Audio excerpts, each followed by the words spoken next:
Hello. Hello, Lord Stuart. No, you don't need the accent. You don't need the accent, milady. I still think of yogurt. Just saying. Still think of what? Yogurt. Yogurt. What brings us here today? Another week. Part of our summer series. Optimizing summer. So we can start thinking. It's too bad WWE took SummerSlam. That'd be a good name for it. All right. So, along the themes of optimizing summer. Yes. The question I have is, when kids are little, pretty easy just to do whatever you want, right? Like, as our kids were little, we spent the past few years exclusively at the cabin, right? Yep. So I guess there's two parts to this. How do you make the most of that time when they don't have free will or the means to say no to you and do everything else? But I think realistically, the question is, now that we are broaching a period where our oldest has expressed a desire to do other things this summer, how do you compensate for that? How do you try and balance the family time that has become pretty critical outside of school and work with their desire to be off doing other stuff with their friends and not necessarily spending all full time? You just let them go, I guess. Maya's easy because she can go drive. Super easy. This is a great episode. Well, yeah. I mean, but that's interesting because someone was just talking the other day. Oh, who was it? I feel like their kid was older. And they're like, I'm not going to let them drive by themselves to and from wherever it is that they're going. And I'm like, didn't occur to me not to let Maya drive to and from the cabin. So it's about a 3 to 4 hour drive. Are you okay with her driving by herself? Yeah, because I know she's not going to, so I don't have to worry about it. She's already told me her travel plans. Oh, what are her travel? See, I have no idea. I knew that she wanted to stay for Stampede. Yeah. Or maybe she was going to come back and forth with you, maybe. That's the one. Oh, okay. So what she wants to do, because the way it works, just to provide some context, Caroline has built a practice that she can not be at for, well, we're really pushing the boundaries lately about going to the office, but over the summer, as soon as the kids are out of school, you guys leave full-time. You full-time at the lake. And we're exceptionally lucky, and it's been great. I, because of my jobs, typically have meetings and stuff in and out, and I come back and forth and keep an eye on the house and whatever's going on in the city. And then I spend, 4 days at the cabin, 3 days in the city. So she has said that she is going to leave her car here so that she has a means of getting around when she's in town and save her gas. She's very frugal about not spending her gas, wasting her gas. She's always like, can we just take your car? Totally.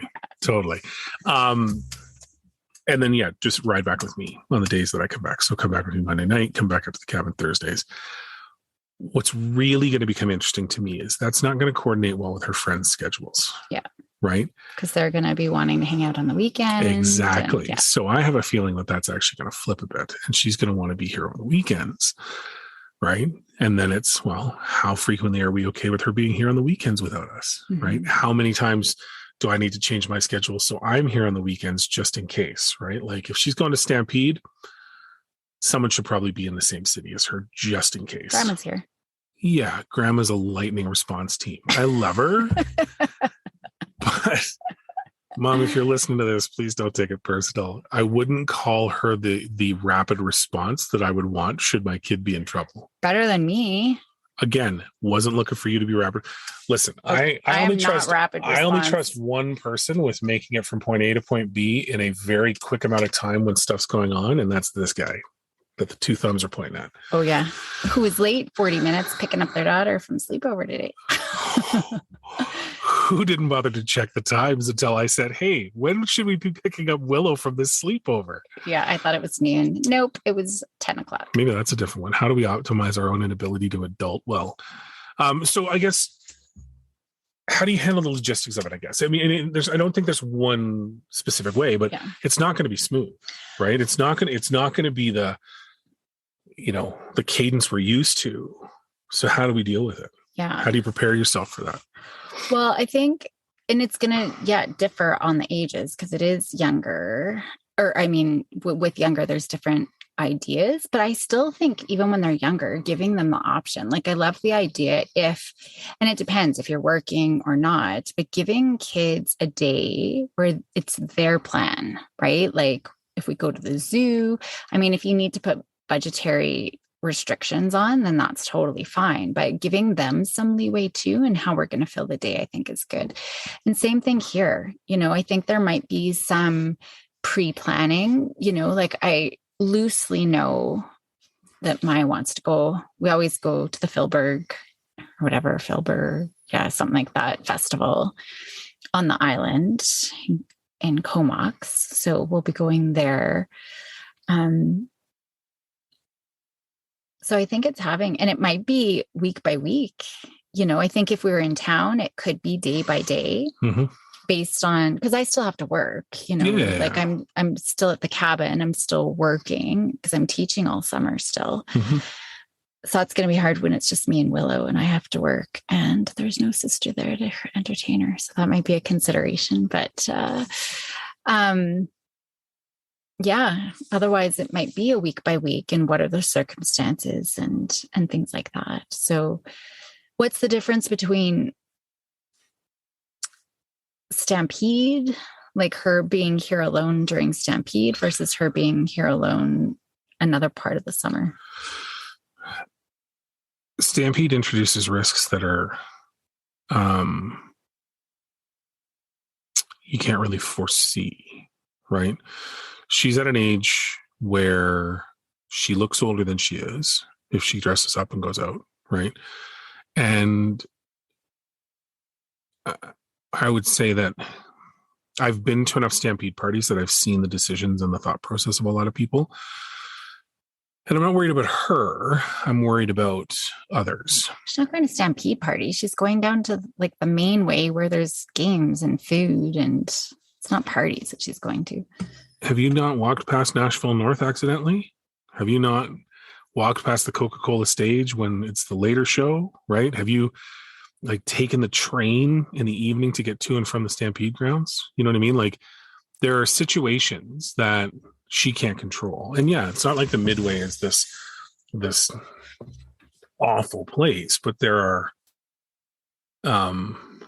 are people there that treat Stampede as a no rules kind of endeavor. Yeah. And I would just want to make sure that should something happen or she needs to get out of there quickly for whatever reason, she knows she's got someone close that's only 10, 15 minutes away. Right. That's all. That makes sense. Right. Yeah. During the week, like during a non-Stampede, I know what she's going to do. I know exactly what she's going to do. She's going to stay in her room, come up occasionally and eat stuff that we told her not to eat, and then leave the empty boxes in the pantry and then go back to her room and then disappear to go see her friends when her friends are off work and sit around their place or maybe go to a party here and there, whatever. So I'm not worried about the normal stuff, right? Like her normal stuff is fairly easygoing, right? But Stampede is a gong show, right? Stampede, I've seen fully grown adults ruin their lives because of the decisions they make. You know what I mean? So, and she's never, when was the last time she went? Probably when she was 3 or 4. Right. And had parents around her and only went to the kiddie stuff? Obviously went and saw Barney. Or no, it wasn't Barney. It was Sesame Street characters. Right. Like the pink one. So we're going to airdrop her in there as a 16-year-old with a bunch of other 16-year-olds and go, hey, it's not going to be what you remember. So good luck. Yeah. Right. That's all. Because I've always hated Stampede. When I was a teenager, I loved it. But yeah, she's not had any experience of it. Not going by herself, not going older than 4. Yeah. Right. And so, and I mean, but she's also like realizing it's very expensive. So she might not. She's very frugal. So it's cheap. She's not frugal. She's cheap. She'll spend our money. Yeah.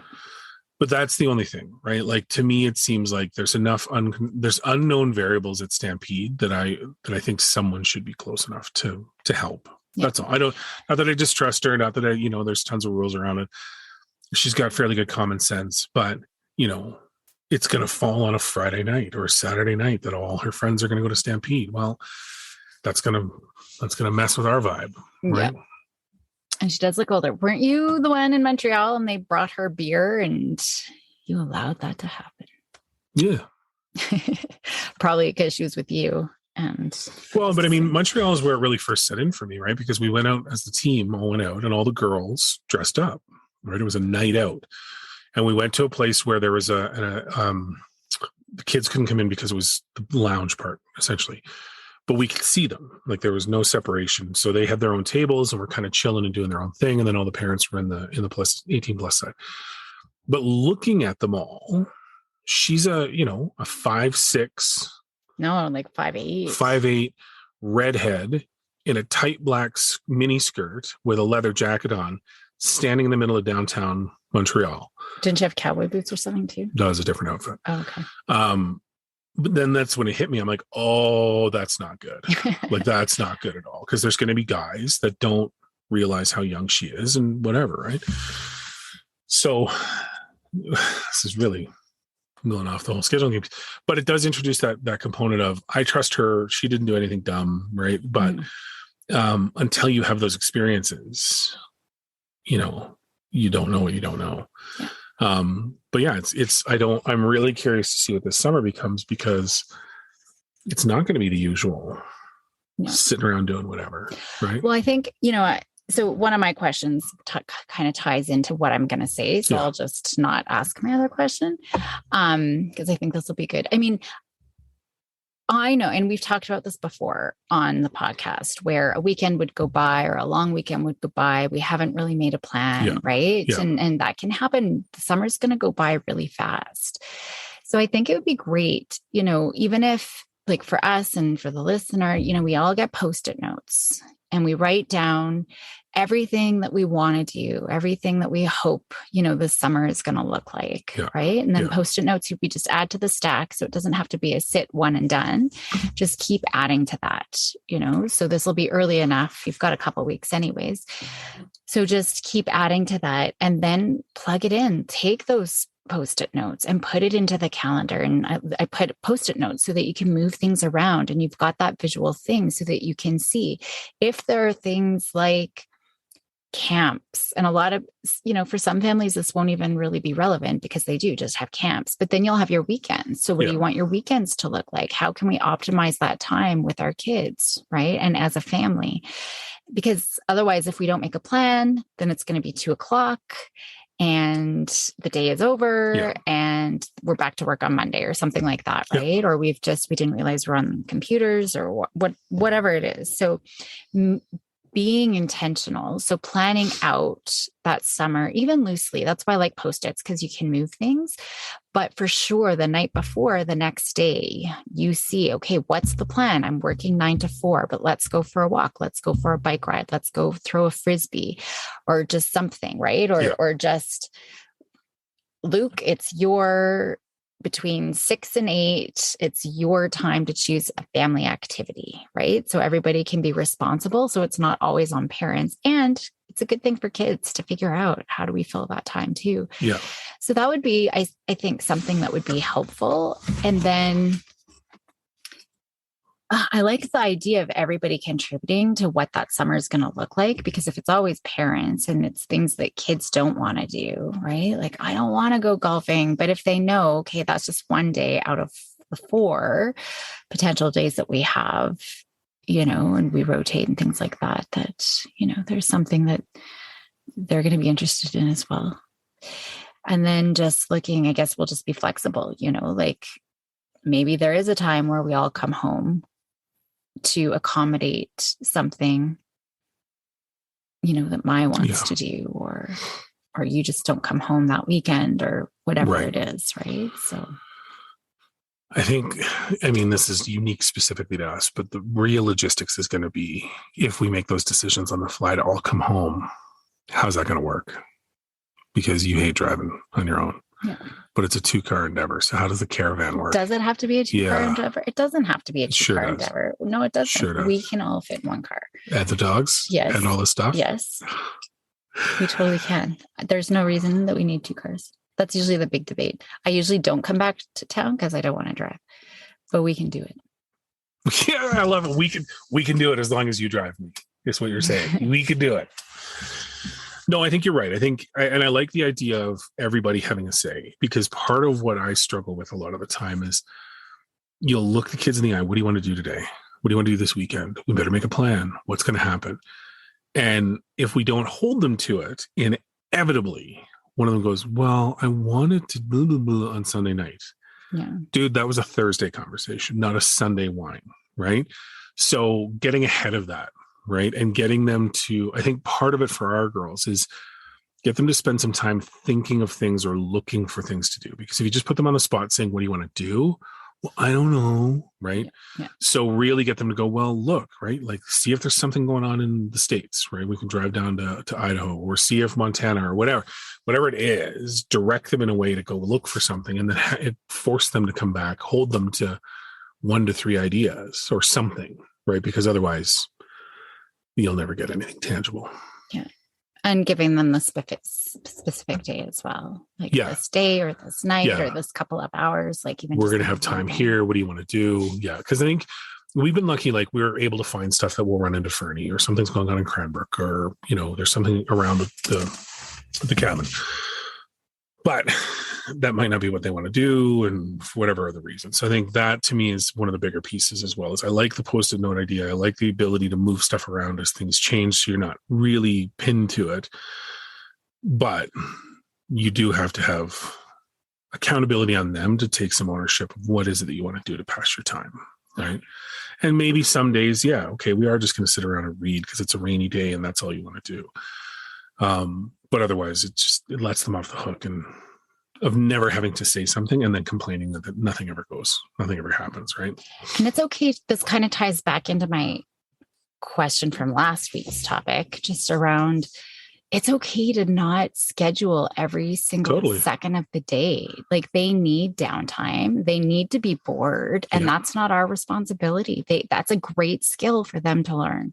And so watch out for overscheduling as well. But I think it's just important that we're still coming together and we're still doing things as a family, but also having that flexibility. Like, we enjoy downtime too. Mm-hmm. But it is hard because even this weekend, it's almost done. We've not really done much. And it's different if the expectation is it's a chill day. Yeah. We're just going to sit in and read. But it's the waiting around, right? And that's and that's what I find hard, because then I'm not really doing anything. I'm not really engaging I'm not really picking up a book. I'm not really starting to paint, just in case somebody wants to do something, or feeling the pressure of we should go do something, right? It's a beautiful day outside. We should go and do. And so that waiting around for me is a killer because so I think, again, that's why the night before, setting that intention. What does the plan look like for tomorrow? What are the expectations? What needs to be done? What do we want to get done? So that there isn't. That's why I always thought, you used to travel a lot with work, and I enjoyed it. Not because you were gone, not at all, because you're no. It's not because you're gone, I know. But it's because I didn't have to sit around and or not even sit around, wait to try to figure out what to do. I just knew you weren't there. The kids were always smaller. So I just made a plan and we would go and do, right? So it's that's always fascinated with me about that. Why is that different when I'm home? Well, because you usually have stuff you got to run to the dump. But that's space filler stuff, I suppose. It's always just busy work, right? Well, and you don't like doing the stuff that I like to do. But I always say I'll do whatever. Yeah. Part of it for me is I'm not an idea guy, but I'll go along with pretty much anything. Yeah. Right. But then part of it too is I want somebody else to plan the day. Totally. So that's another So we're kind of at a stalemate then. I guess so. Interesting insight. Yeah. Yeah. It's funny. I function differently when you're not around. Yeah. Part of me wonders why. Because I'm always if you said, hey, this is what I want to do today. All right, cool. Let's go. But it never happens. Well, and because it's usually always a fight, not necessarily with you, but even for the Mother's Day makeup day, because we weren't together for Mother's Day, we made a makeup day, and I heard them whining. I heard when you went and woke up Maya and she was all upset, and I heard Willow, I heard they brought a brave face to me, but I heard all the upset, right? That they have to go on this stupid hike, and And then even like the pictures, I was looking through pictures. I thought there was a beautiful picture that I was taking with Maya and I with the mountains. And I'm looking at the camera smiling, and she's totally got turned completely around. Yeah. I don't even know how I didn't notice that. Yeah, there's a few parts about that day that were really interesting, actually. This is totally not the topic I thought we'd go on, but I prepped for that day all week.